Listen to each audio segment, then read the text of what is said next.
الحمد لله على إحسانه وله الشكر على توفيقه وامتنانه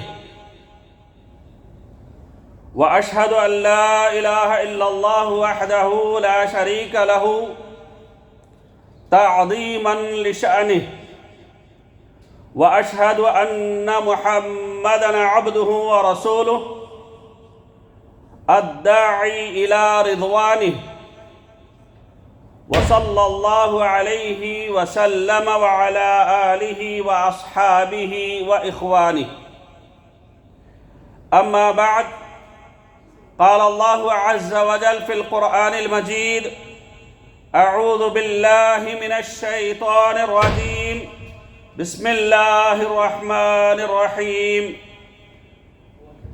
إن أريد إلا الإصلاح ما استطعت وما توفيقي إلا بالله عليه توكلت وإليه أنيب. ప్రశంసలు పొగడ్తలు సమస్త లోకాలకు ప్రభు అయిన అల్లాహ్ సుబ్హానహు తఆలాకు మాత్రమే అంకితం. అల్లాహ్ కృపానుగ్రహాలు మహనీయ ముహమ్మద్ సల్లల్లాహు అలైహి వఆలిహి వసల్లంపై, ఆయనకు పూర్వం గతించిన ప్రవక్తలందరిపై, సజ్జనులపై, సత్యాన్వేషకులపై కలకాలం కురియుగాక. అభిమానమిత్రులారా, సద్బుద్ధితోనే సత్కీర్తి సాధ్యం. అల్లాహ్ సుబ్హానహు తఆలా ఖతీబుల్ అంబియా ప్రవక్త షుఐబ్ అలైహిస్సలాం గురించి తెలియజేస్తూ చెబుతున్న మాట, ఆయన తన జాతి జనాన్ని ఉద్దేశించి ఇలా సెలవిచ్చారు: ఇన్ ఉరీదు ఇల్లల్ ఇస్లాహ్ మస్తతఅతు. నేను మాత్రం నాకు చేతనైనంత పరిస్థితిని చక్కదిద్దాలని భావిస్తున్నాను.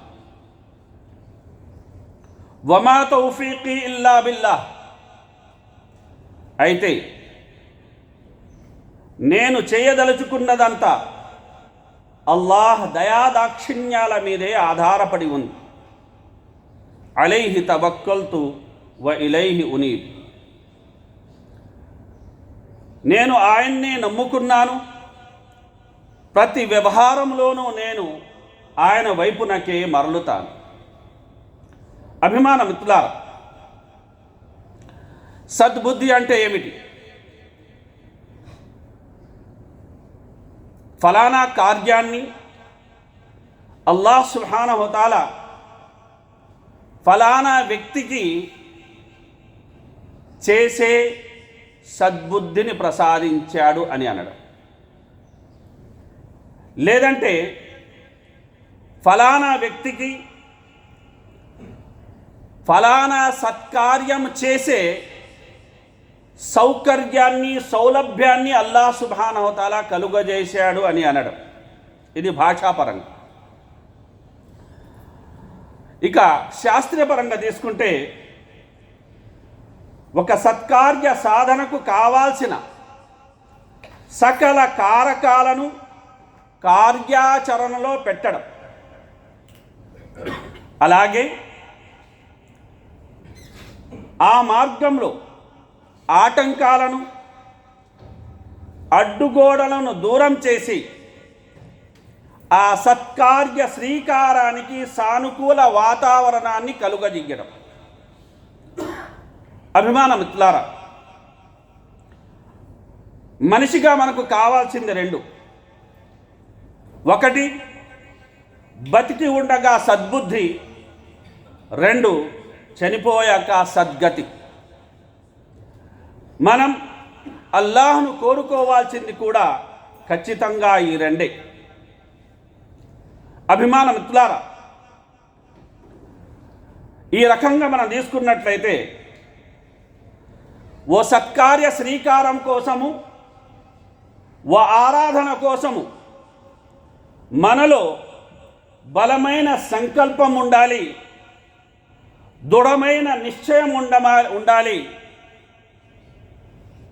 గట్టి ప్రేరణ ఉండాలి. అల్లాహ్ సుబ్హానహు వ తఆలా ఖురాన్లో సెలవిస్తున్నమాట, కుల్లు నఫ్సిన్ దాయికతుల్ మౌత్, ప్రతి ప్రాణి మరణాన్ని చవి చూడాల్సిందే. చివరికి ప్రతి మనిషి ఓ రోజు చావాల్సిందే. మీ కర్మలకు ప్రళయ దినాన పూర్తి ప్రతిఫలం లభిస్తుంది.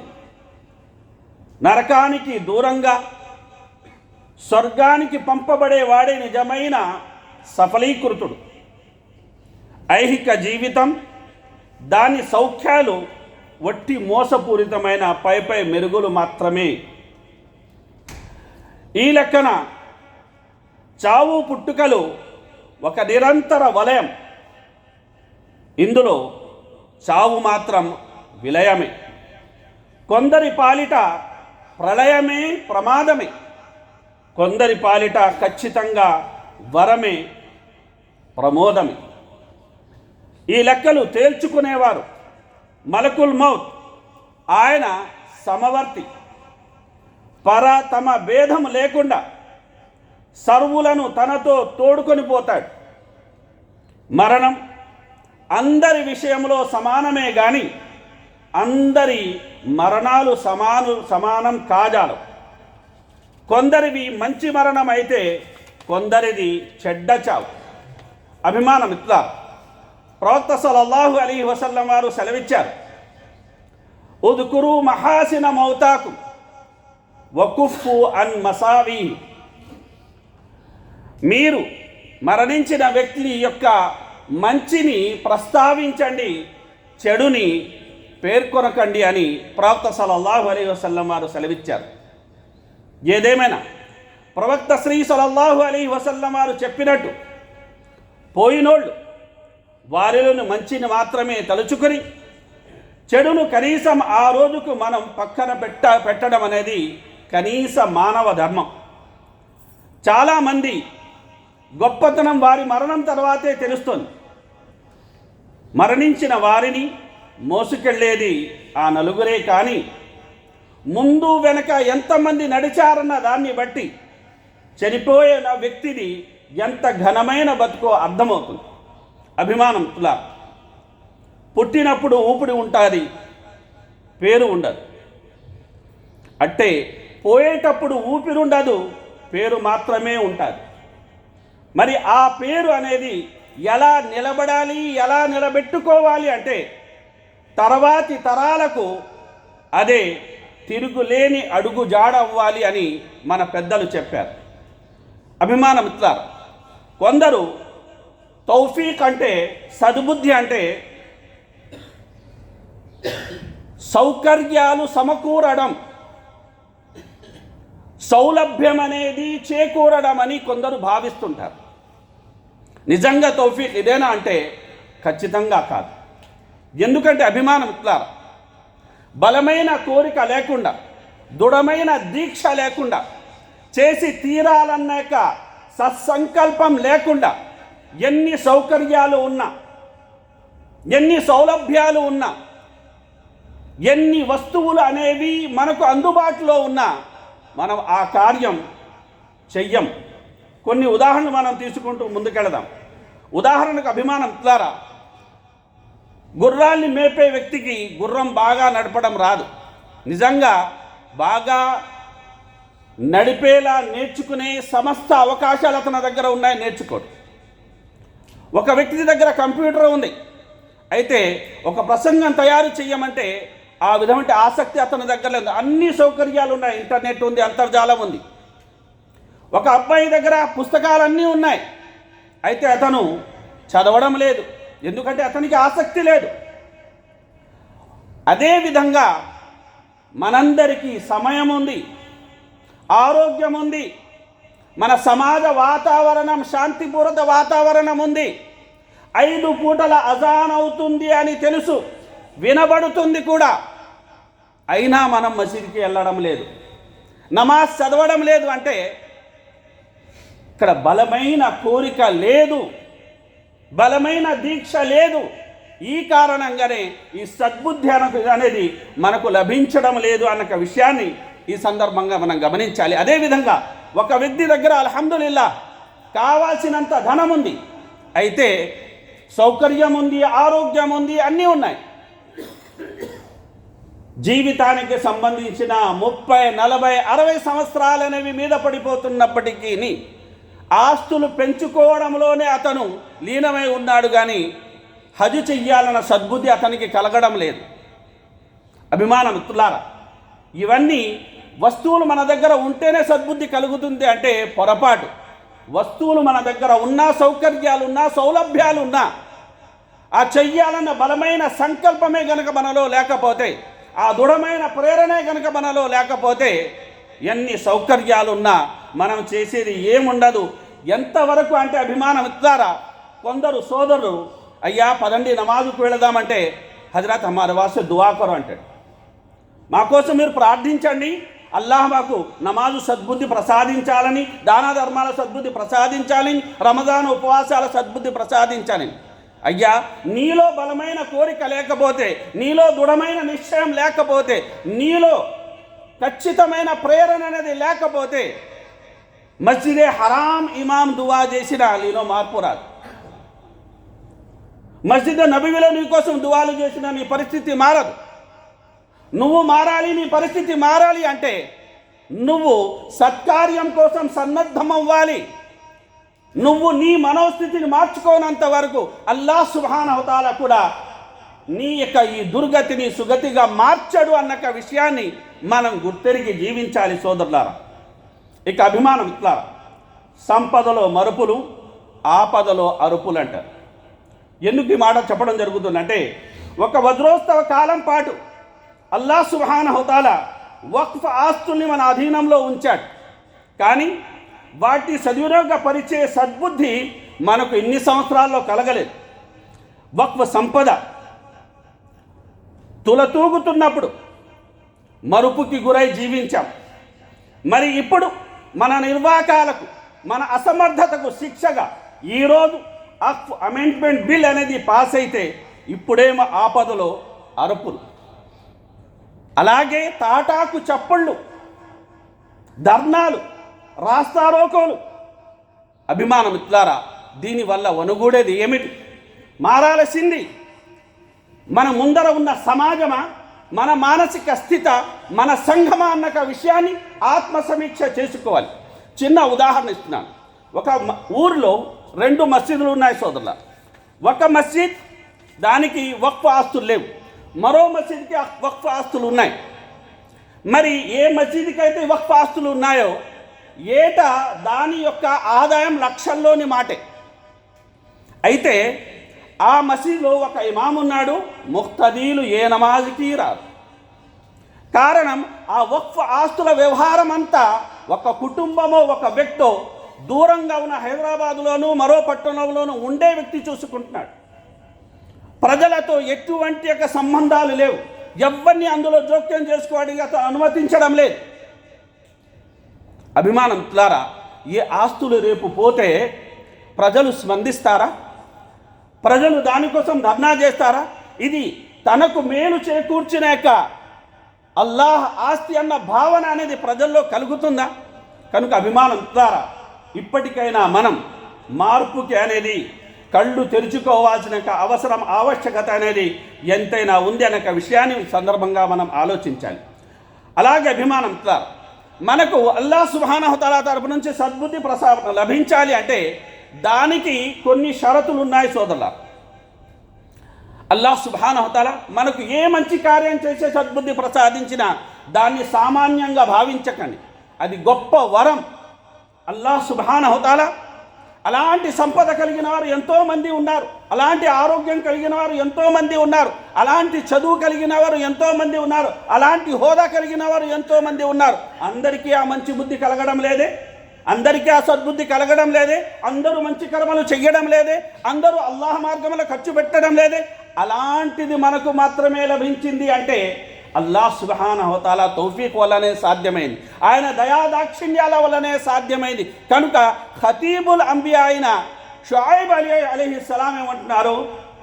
నేను ఏది చేసినా అది అల్లాహ్ దయాదాక్షిణ్యాల మీదే ఆధారపడి ఉంటుంది, నా గొప్పదనం అనేది ఇందులో ఏమీ లేదు అని ఆయన ఎంతో వినయంగా అంగీకరిస్తున్నారు. అలాగే అందులో 2 ముఖ్యమైన షరతులు కూడా పేర్కొనబడ్డాయి. అదేమిటంటే మనకు సద్బుద్ధి కలగాలి అంటే అల్లాహ్ మీద మాత్రమే మనకు నమ్మకం ఉండాలి. మనకు సద్బుద్ధి కలగాలి అంటే మారు మనసు పొంది అల్లాహ్ వైపునకు మనం మళ్ళుతూనే ఉండాలి. అభిమానం లారా. కనుక అల్లాహ్ సుబ్హానహు వ తఆలా ఖురాన్లో సెలవిస్తున్న మాట, వమన్ యఅమల్ మినస్ సాలిహాతి మిన్ దకరిన్ ఔ ఉన్సా వహువ ముమినున్ ఫఉలైక యద్ఖులూన అల్ జన్నహ వలా యుజ్లమూన నకీరా. ఎవరైతే విశ్వసించి సత్కర్మలు చేస్తారో వారు స్త్రీలైనా పురుషులైనా సరే అల్లాహ్ సుబ్హానహు వ తఆలా వారందరినీ స్వర్గంలో ప్రవేశింపజేస్తాడు. వారికి ఖర్జూరపు గింజపై ఉండే పలుచటి పొర అంతటి అన్యాయం కూడా జరగదు అని అల్లాహ్ సుబ్హానహు వ తఆలా సెలవిస్తున్నాడు సోదరులారా. కనుక మనకు సద్బుద్ధి లభించాలి అంటే ఒక 6 షరతులు మీ ముందర పెడతాను. అందులో మొదటిది ఈమాన్ విశ్వాసం, రెండవది ఇఖ్లాస్ సంకల్ప శుద్ధి, మూడవది అల్లాహ్ ఎడల ప్రేమ, నాలుగవది అల్లాహ్ ఎడల భీతి, ఐదవది ప్రవక్త సల్లల్లాహు అలైహి వసల్లం సాంప్రదాయాన్ని అనుసరించడం, ఆరవది దుఆ చెయ్యడం. కనుక మొదటి షరతుని మనం తీసుకున్నట్లయితే అభిమానం మిత్రులారా, ఈమాన్. ఈమాన్ అంటే ఏమిటండి? మన నోటితో చెప్పడం, మనసుతో అంగీకరించడం, మన అవయవాలతో ఆచరణ ఛాయను ఇవ్వడం. మరి అల్లాహ్ సుబ్హానహు వ తఆలా తౌహీద్కి కట్టుబడి జీవించేలా మనకు దీవించాడు అంటే అభిమానం మిత్రులారా, ఇది గొప్ప భాగ్యము, ఇది గొప్ప సద్బుద్ధి. కనుక అల్లాహ్ ఖురాన్లో అంటున్నాడు, మన అమిల సాలిహన్ మిన్ దకరిన్ ఔ ఉన్సా వహువ ముమినున్ ఫలనుహ్యియన్నహు హయాతన్ తయ్యిబా వలనజ్జియన్నహుం అజ్రహుం బిఅహ్సన మా కానూ యఅమలూన్. ఇక్కడ అల్లాహ్ సుబ్హానహు వ తఆలా సత్కార్యమని చెప్పాలి అంటే ఒక షరతు పెట్టాడు. ఇదేమిటంటే విశ్వసించిన తర్వాతనే అది సత్కార్యం అవుతుంది. విశ్వాసం లేకపోతే అది సత్కార్యం అనబడదు, అమలే సాలిహ్ అనబడదు. మరి ఎవరైతే విశ్వసించి సత్కార్యం చేస్తారో వహువ ముమిన్, అల్లాహ్ అంటున్నాడు వారికి మేము పవిత్రమైన జీవితాన్ని ప్రసాదిస్తాము. ఇంకా అండి అల్లాహ్ సుబ్హానహు వ తఆలా అంటున్నాడు వలనజ్జియన్నహుం, వారికి మేము ప్రతిఫలాన్ని ప్రసాదిస్తాము ఇహలోకంలో కూడా, అలాగే రేపు పరలోకంలో కూడా వారు చేసిన దానికంటే గొప్ప ప్రతిఫలాన్ని వారికి మేము ఇస్తాము అని అల్లాహ్ సుబ్హానహు వ తఆలా సెలవిస్తున్నాడు. కనుక అభిమానం మిత్రులారా, ఈ విషయాన్ని మనం ఇక్కడ గమనించడమే కాకుండా ఎవరైతే సత్కర్మలు చేసి విశ్వాసముతో మరణిస్తారో, ఈమాన్తో ఎవరికైతే మరణం అనేది సంభవిస్తుందో వారికి ఏ కన్ను కానని, ఏ వీణు వినని, ఏ మేధక ఆలోచించని, ఏ మనసు ఊహించినటువంటి యొక్క స్వర్గవనాలలో అల్లాహ్ సుబ్హానహు వ తఆలా ప్రవేశింపజేస్తాడు అని కూడా అల్లాహ్ సెలవీయడం అనేది జరిగింది. రెండవ షరతు అదే సంకల్ప శుద్ధి, ఇఖ్లాస్. అల్లాహ్ సుబ్హానహు వ తఆలా ఖురాన్లో అంటున్నాడు, ఫమన్ కాన యర్జు లికా రబ్బిహి ఫల్యఅమల్ అమలన్ సాలిహా వలా యుష్రిక్ బిఇబాదతి రబ్బిహి అహదా. అల్లాహ్ను కలుసుకోవాలని తీవ్ర ఆకాంక్ష ఎవరిలోనైతే ఉందో వారందరూ సత్కర్మలు చెయ్యాలి. అల్లాహ్తో పాటు అన్యులను సాటి సహవర్తులుగా చేసి కొలవకూడదు, షిర్క్ అనేది చెయ్యకూడదు. కనుక అభిమాన మిత్రులారా, గమనించాల్సిన విషయం ఏంటంటే ఫుదైల్ బిన్ అయాద్ రహిమహుల్లా గారు సెలవిస్తున్నారు, ఇతరుల మెప్పు కోసం ఒక విషయాన్ని మీరు వదిలేస్తున్నారు అంటే అది రియా. ఇతరుల మెప్పు కోసం ఒక పని మీరు చేస్తున్నారంటే అది షిర్క్. ఈ రెండింటి నుండి అల్లాహ్ సుబ్హానహు వ తఆలా మిమ్మల్ని కాపాడాడు అంటే అదే సద్బుద్ధి, అదే తౌఫీక్. సుబ్హానల్లాహ్. కనుక అభిమానం మనం చేసే ఏ కర్మ అయినా సరే ఎవరి కోసం చెయ్యాలండి? అల్లాహ్ సుబ్హానహు వ తఆలా కోసం చెయ్యాలి. కనుక అల్లాహ్ సుబ్హానహు వ తఆలా ఖురాన్ హదీసులో ప్రవక్త సల్లల్లాహు అలైహి వసల్లం వారి ద్వారా మనకు తెలియజేసిన విషయం ఏంటండి? మన్ అహబ్బ లిల్లాహి వ అబ్గద లిల్లాహి వ అఅతా లిల్లాహి వ మనఅ లిల్లాహి ఫఖద్ ఇస్తక్మలల్ ఈమాన్. ఎవరైతే అల్లాహ్ కోసం మాత్రమే ప్రేమిస్తారో, ఎవరైతే అల్లాహ్ కోసం మాత్రమే ద్వేషిస్తారో, ఎవరైతే అల్లాహ్ కోసం మాత్రమే ఇస్తారో, ఎవరైతే అల్లాహ్ కోసం మాత్రమే ఇవ్వకుండా ఉంటారో వారు తమ విశ్వాసాన్ని పరిపూర్ణం చేసుకున్నారు. కనుక ఇది రెండవ షరతు. ఇక మూడవ షరతుని మనం తీసుకున్నట్లయితే అల్లాహ్ ఎడల ప్రేమ. ఎందుకంటే ఏ సత్కార్యమైనా సరే అల్లాహ్ ఎడల ప్రేమ లేకుండా సత్కార్యం అనేది అవ్వదు. కనుక ఇంతకుముందు హదీసు మీరు విన్నారు. కనుక అభిమానం ఇట్లా అల్లాహ్ సుబ్హానహు వ తఆలా ఖురాన్లో అంటున్నాడు, వ మినన్నాసి మన్ యత్తఖిదు మిన్ దూనిల్లాహి అందాదా యుహిబ్బూనహుం కహుబ్బిల్లాహ్ వల్లదీన ఆమను అషద్దు హుబ్బన్ లిల్లాహ్. ఇతరులు కూడా వారి ఇలవెల్పులను ఇష్టపడుతుంటారు, ప్రేమిస్తుంటారు. అయితే విశ్వాసులు అందరికన్నా గాఢంగా అల్లాహ్ను ప్రేమిస్తారు అని అల్లాహ్ సుబ్హానహు వ తఆలా సెలవిస్తున్నాడు. కనుక ప్రేమ చాలా ముఖ్యం. ఇక 4వ షరతు ఏమిటంటే భయం. అల్లాహ్ సుబ్హానహు వ తఆలా ఖురాన్లో అనేక చోట్ల దీన్ని ప్రస్తావించాడు. ప్రవక్త ముహమ్మద్ సల్లల్లాహు అలైహి వసల్లం దాన్ని వ్యాఖ్యానించి చెప్పిన మాట, ఇత్తఖిల్లాహ్ హైసుమా కున్త. నువ్వు ఎక్కడ ఏ అవస్థలో ఉన్నా అల్లాహ్ ఎడల భయం కలిగి జీవించు. కనుక అభిమానం ఇట్లారా గమనించాల్సిన ఒక విషయం ఏంటంటే, మనం ఏ సత్కర్మ చేసినా అక్కడ అల్లాహ్ ఎడల ప్రేమ, అల్లాహ్ ఎడల భయం అనేది మనలో ఉండాలి. ఇప్పుడు అల్లాహ్ సుబ్హానహు వ తఆలా తన ఎలా భయం ఉండాలి అంటున్నాడు కదండి. మరి ఈరోజు మనలో ఎన్ని భయాలు ఉన్నాయంటే, ఈరోజు నిజంగా గమనించాలంటే సోదరులారా, ప్రతి విధమైన భయం మనలో ఉంది. పేదరికపు భయం ఉంది, శత్రు భయం ఉంది, ఉద్యోగం పోతుందన్న భయం ఉంది, అలాగే శాలరీ కట్ అవుతుందన్న భయం ఉంది, ఆరోగ్యం పాడవుతున్న భయం ఉంది, అలాగే ఫెయిల్ అవుతామన్న భయం ఉంది. ఈ అన్ని భయాల మధ్య లేని భయం ఏదైనా ఉందంటే అల్లాహ్ ఎడల ఉండాల్సిన భయం లేదు. అభిమానం ఇట్లా ఎందుకు విషయాన్ని చెప్పవలసి వస్తుందంటే, వక్ఫ్ ఆస్తులను, భూములను అల్లాహ్ యజమాని అని చెబుతున్నాం. మరి అల్లాహ్ యజమాని చెబుతున్న ఇక ఆస్తులను గమనించండి. అదే భూములు మనం ఏం చేస్తున్నామంటే కొన్ని ప్రాంతాల్లో 1500కు, మరికొన్ని ప్రాంతాల్లో 200కి రెంట్కి ఇచ్చేస్తున్నాం. ఇంకొన్ని పాత కాలపు విషయాన్ని తీసుకుంటే 150 రూపాయలు మాత్రమే రెంట్. మరి రెంట్కు తీసుకున్న వ్యక్తి 5000, 6000, 15000, 20000కు కూడా అతను రెంట్కి ఇచ్చి సంపాదిస్తున్నాడు. ఇచ్చేవారికి అధికారం ఎవడిచ్చాడు? కొనేవాడికి అధికారం అనేది ఎవరిచ్చారు? ఇలా ఇతను ఇవ్వడం అనేది, అతను మళ్ళీ ఇతరులకు దానికి లీజుకి ఇచ్చి సంపాదించడం అనేది ఏదైతే చేస్తున్నారో అల్లాహ్ భయం ఉండి చేస్తున్నారా? అల్లాహ్కు నిజంగా ఈ ఇరువురు అనేది భయపడుతున్నారన్న విషయాన్ని మనం ఈ సందర్భంగా గమనించాలి. అదే ఇది మన సొంత ఆస్తి అయితే ఇలా 90 సంవత్సరాల కోసం అనేది లీజుకి రాసిచ్చేస్తామా? అభిమానం ద్వారా. అలాగే ఒకవేళ అక్కడ అతను వ్యాపారం నడపలేక ఏదైనా ఇతర యొక్క సమస్యలు కనుక వచ్చినట్లయితే అతను తిరిగి అనేది అల్లాహ్కి కనుక ఇచ్చేయాలి. అయితే అలా ఇస్తున్నారా? మళ్ళీ కోర్టుకు తీసుకెళ్ళి కేసులు వేస్తున్నారు. మళ్ళీ సంవత్సరాల తరబడి ఆ కేసులు అనేవి నానుతూనే ఉన్నాయి. ఒక పట్టాన అనేది పరిష్కారం ఆ సమస్యలు అనేది అవ్వడం లేదు.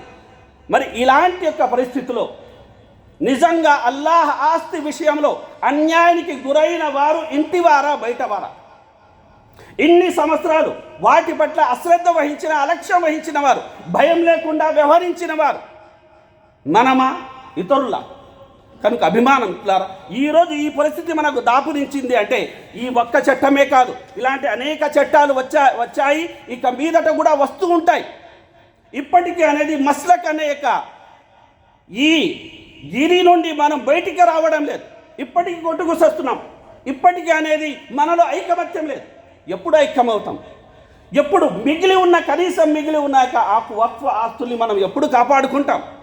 మనలోనే ఐకమత్యం లేకపోతే, మనలోనే అనేది ఒక్క మాట నిలబడేటటువంటి యొక్క గుణం అనేది లేకపోతే మనకు దక్కాల్సిన హక్కు ఎలా దక్కుతుంది, అల్లాహ్ సుబ్హానహు వ తఆలా ఎలా ఇస్తాడు అన్న విషయాన్ని మనం ఈ సందర్భంగా గమనించాలి సోదరులారా. కనుక అభిమానం ఇట్లారా మనం ఈ సందర్భంగా గమనించాల్సిన మాట ఒకటే, అదేమిటంటే ఇన్నమా జాలికుము షైతాను యుఖవ్విఫు ఔలియా ఫలా తఖాఫుహుం వఖాఫూని ఇన్ కుంతుం ముమినీన్. షైతాన్ రకరకాల భయాలు పెడుతుంటాడు. అల్లాహ్ ఏమంటున్నాడంటే, మీరు దేనికి భయపడాల్సిన అవసరం లేదు, మీరు నాకు మాత్రమే భయపడండి. కనుక అల్లాహ్కు మాత్రమే భయపడే గుణం కనుక మనలో మొదలైనట్లయితే ఇన్షా అల్లాహ్ మన గతి సద్గతి అవుతుంది అనడంలో ఎటువంటి సందేహం లేదు. ఇక 5వ షరతుని మనం తీసుకున్నట్లయితే ప్రవక్త సల్లల్లాహు అలైహి వసల్లం వారి యొక్క అనుసరణ అనేది మనకు తౌఫీక్ లభించాలి అంటే ఆ అనుసరణ చాలా అవసరం. అయితే ఈరోజు పరిస్థితి ఎలా ఉందంటే సున్నత్ కన్నా ఎక్కువగా బిదాత్ చేస్తున్నాం, తౌహీద్ కన్నా ఎక్కువగా షిర్కి పాల్పడుతున్నాం. ఆ మీదట కూడా అల్లాహ్ మన యొక్క సమస్యల్ని పరిష్కరించేసేయాలని మన సమస్యలకు సానుకూల వాతావరణం అల్లాహ్ సుబ్హానహు వ తఆలా కల్పించాలని మనం అనుకుంటే అది సాధ్యమా అన్నకు ఆత్మ సమీక్ష మనం చేసుకోవాలి. ఇక 6వ విషయాన్ని తీసుకున్నట్లయితే అభిమాన మిత్రులారా, దుఆ చెయ్యాలి. ఎందుకంటే సకల మేళ్ళు ఎవరి హస్తగస్తమై ఉన్నాయి? అల్లాహ్ సుబ్హానహు వ తఆలా హస్తగస్తమై ఉన్నాయి. కనుక మనం అల్లాహ్ సమక్షంలో ఎలాగైతే ప్రవక్తలు దువా చేశారు, ఎలాగైతే సహాబా దువా చేశారు, ఎలాగైతే సజ్జనులైన మన పూర్వీకులు దువా చేశారో, అలానే మనం అల్లాహ్ యొక్క దర్బారులో దీనాతి దీనంగా మనం దువా చెయ్యాలి. వీటితో పాటు అభిమాన సోదరులారా, గమనించాల్సిన మరొక విషయం ఏమిటంటే మనం ధర్మసమ్మతమైన జీవనోపాధిని సంపాదించాలి. కనుక ఈరోజు మన పిల్లలకు తౌఫీక్ లభించడం లేదు, మంచి పనులు చేసే తౌఫీక్ లభించడం లేదు, కొందరికి తౌబా చేసుకునే తౌఫీక్ లభించడం లేదు, కొందరికి నమాజ్కు వచ్చేక తౌఫీక్ లభించడం లేదు, కొందరికి ఏ సత్కార్యం చేసే సద్బుద్ధి కలగడం లేదు. అంటే అక్కడ ఇతర కారణాలతో పాటు బలమైన కారణం ఏమిటంటే అధర్మ సంపాదన. కనుక మనిషి ఒక 40 దినార్లు అతను ఖర్చు పెట్టి తింటున్నాడు, అందులో 1 దినారు మాత్రమే అధర్మమైంది. ఆ 1 దినారుకి బదులు 40 రోజులు అతని నమాజు స్వీకరించబడదు అని చెప్పడం జరిగింది సోదరుల. కనుక ఈరోజు మన పిల్లలకి సద్బుద్ధి లభించడం లేదు, మనకు లభించడం లేదు అంటే దానికి కారణాల్లో ఒక బలమైన కారణం అధర్మ సంపాదన కూడా బహుశా అయి ఉంటుంది కనుక ఆత్మ సమీక్ష అనేది మనం చేసుకోవాలి. ఇక అభిమానం ఇక చెప్పబడిన విషయాల్లో ఏవైతే మనం ప్రస్తావించుకున్నాం, కొన్ని షరతులను పేర్కొన్నాం, ఆ షరతుల్ని కనుక మనం పాటించినట్లయితే అల్లాహ్ ఎడల ప్రేమ, భీతి, అలాగే తౌహీద్కి కట్టుబడి జీవించడం, సున్నత్కి అనుగుణంగా జీవించడం, ఇవన్నీ కనుక మనం చేసినట్లయితే అభిమానం ఇట్లారా ముందు మనం మారాలి. మన మానసిక స్థితి అనేది మారాలి. మనం మారకుండా మన మానసిక స్థితిని మార్చుకోకుండా అన్యాయ వ్యాపార లావాదేవీలను ఆపకుండా మనం అల్లాహ్ సహాయం రావాలి, మన పరిస్థితులు చక్కబడ్డాలి అంటే అది ఇప్పుడైతే జరిగే పనిగా మనకు కనబడడం లేదు సోదరులారా. కనుక చివరి మాటగా ఒక మాట నేను చెప్తున్నాను. అభిమానం ఇట్లారా నిర్భయంగా నిస్సంకోచంగా సత్యాన్ని కుండలు బద్దలు కొట్టినట్టు చాటి చెప్పాలి. ఎవరి వద్ద మనం వంగనవసరం లేదు, ఎవ్వరికి మనం భయపడాల్సిన అవసరం లేదు.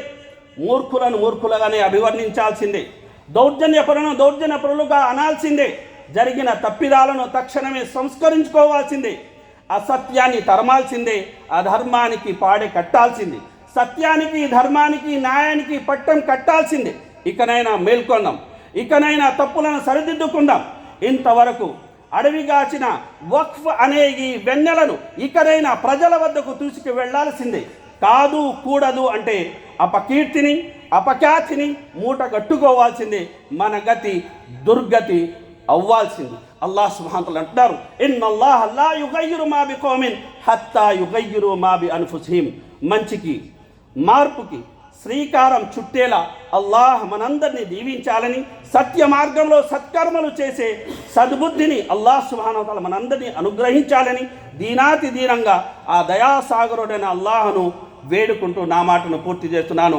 ఆమీన్. బారకల్లాహు లనా వ లకుం ఫిల్ ఖురానిల్ హకీమ్ వ నఫఅనీ వ ఇయ్యాకుం బిల్ ఆయాతి వ దిక్రిల్ హకీమ్ ఇన్నహు తఆలా గఫూరుర్ రహీమ్.